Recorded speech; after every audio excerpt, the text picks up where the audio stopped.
aqui um recado para todos os catarinenses. Os nossos mineiros, que têm uma das atividades laborais mais difíceis e perigosas da nação, precisam do nosso apoio. Eles oferecem um pedido aos nossos deputados federais para que seja apresentada uma PEC, uma emenda à Constituição, nesse projeto de reforma, preservando os seus direitos de aposentadoria especial. Gente, imagine você submergir ao solo a 300 metros de profundidade para iniciar o seu trabalho. Os riscos são inenarráveis.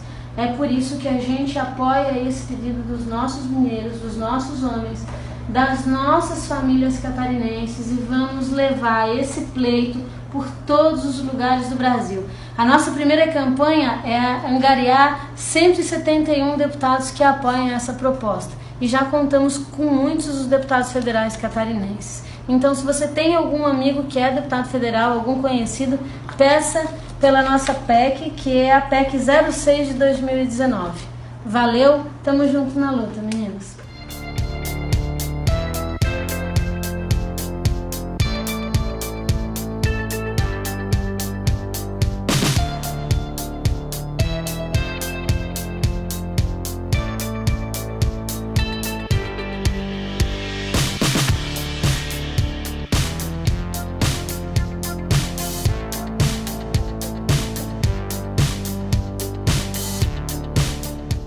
Muitas vezes não achamos vagas.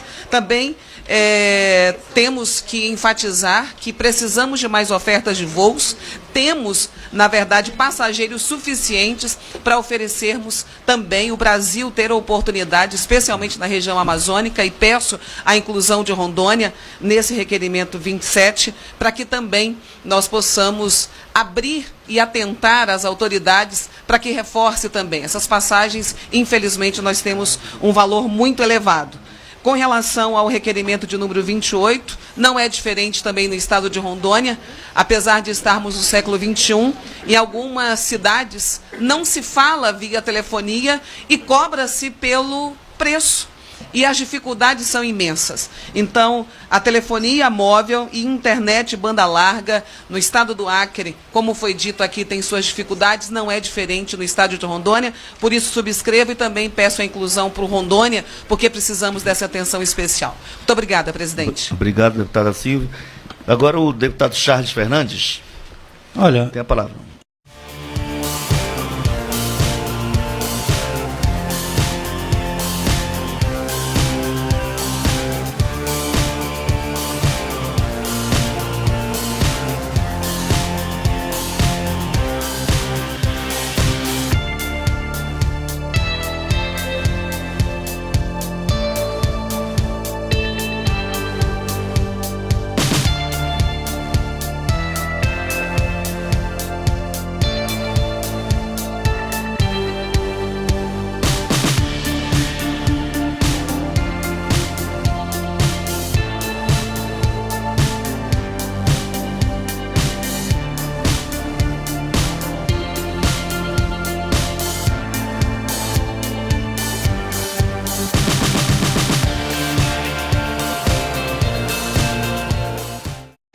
Amigos de Gurupi e de toda a região sul, eu estou saindo da Superintendência da Caixa Econômica aqui em Palmas e já estive na Secretaria da Fazenda do Tocantins para falar sobre a construção do Hospital Geral de Gurupi, que há 6 anos eu consegui esses recursos no governo federal.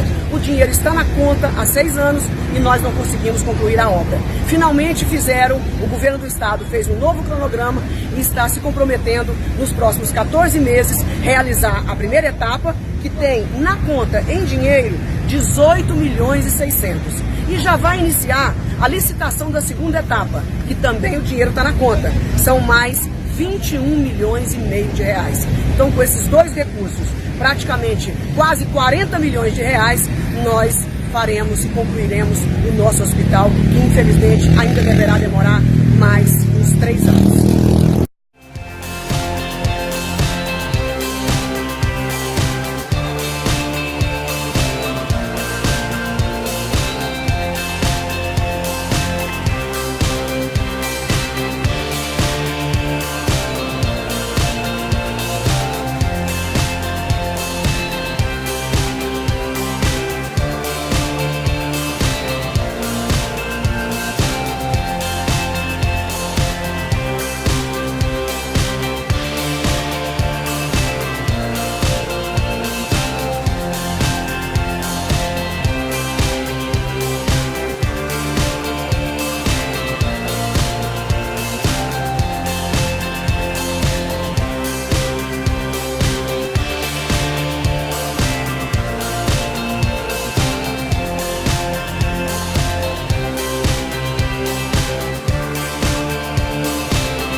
Doutora Magda, em primeiro lugar, eu quero registrar aqui minha admiração e lhe cumprimentar não só pela sua palestra, mas pela sua trajetória. E eu quero lhe dizer da minha angústia, não em lhe ouvir, né? Que eu acho que a senhora trouxe uma análise muito interessante, mas da minha angústia, olhando para o estado do Rio de Janeiro, como ele está hoje, olhando para o passado e não conseguindo ainda nesse momento ver a luz no final do túnel, né? E nesse sentido, quando a senhora fala aí do estaleiro Brasfel, acho que é um pouco do que o deputado Valdec Carneiro disse, alguns deputados foram procurados e as informações que a gente tem são as piores possíveis, né? De uma estratégia totalmente desmontada, de um universo que já teve 12 mil profissionais metalúrgicos, e um universo que tem hoje, se eu não estiver errada, que não consegue chegar a...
Boa tarde a todas e a todos. Cumprimento a todos na presença da nossa presidente, deputada Luísa Canziani, da ministra Damares Alves.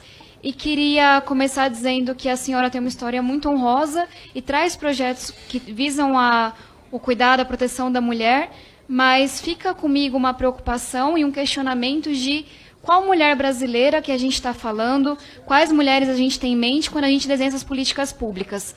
Será que a gente está mesmo olhando para o todo ou olhando para as exceções? E aí, falando um pouco do porquê que eu tenho essa preocupação, quando eu penso na mulher mediana que representa o Brasil, e são muitas, mas tem algumas que são mais representadas, a gente está falando de uma mulher que ela é preta ou parda, que ela mora nas periferias dos grandes centros ou nas regiões mais afastadas, que ela não sabe ler nem escrever, ela é analfabeta funcional e que há grandes chances de que ela ficou grávida na adolescência. Eu sei que muitas pessoas aqui têm histórias pessoais relacionadas a isso. Minha mãe engravidou de mim no ensino médio, não foi acolhida pela família, pela escola ou por ninguém, basicamente, e teve que se virar das mais diversas formas. E eu acho que vale dizer também que essa mulher típica brasileira, essa mulher mediana, ela trabalha no mercado informal, ela tem 2, 3 ocupações, ela recebe muito menos, ainda que ela trabalhe mais. A estimativa é que ela trabalha 3 horas a mais por semana e recebe 1/3 a menos do que os homens. Ela sofre assédio diariamente no trabalho, ela tem muito medo no ponto de ônibus, ela tem medo no trabalho, ela tem medo também dentro de casa, o que é o pior de tudo. Ela, infelizmente, não tem tempo para prover a educação de seus filhos com o ensino domiciliar e, pelo contrário, ela está desesperada por uma creche, porque a gente sabe que não há creches nas periferias e que isso impede que as mulheres tenham uma liberdade ainda maior.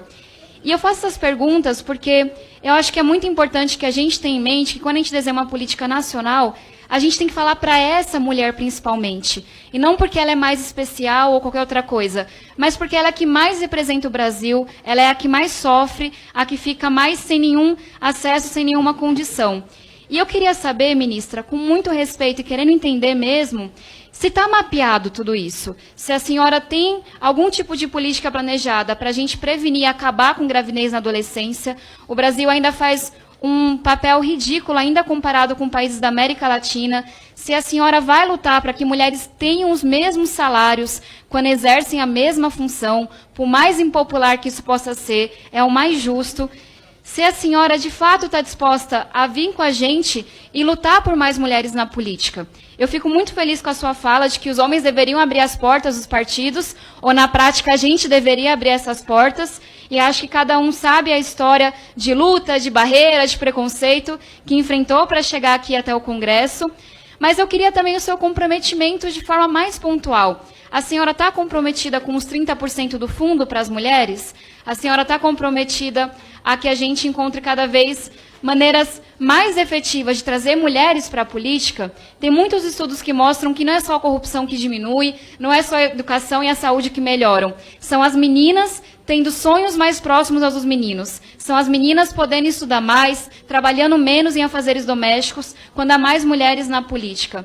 A senhora acha que faz sentido a gente falar em cotas no parlamento, que eu sei que é uma bandeira de muitas das mulheres aqui, que a gente tenha cotas não na lista partidária, mas nas cadeiras do parlamento para essas mulheres? E acho que foi uma fala muito infeliz do presidente Bolsonaro, mas ele falou que uma ministra valia por 10.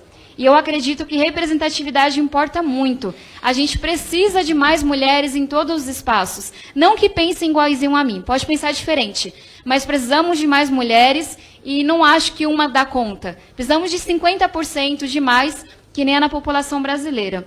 E aí, ministra, para finalizar, eu respeito muito o seu trabalho e, de novo, respeito a trajetória de quem lutou para chegar até aqui, porque eu sei a importância disso.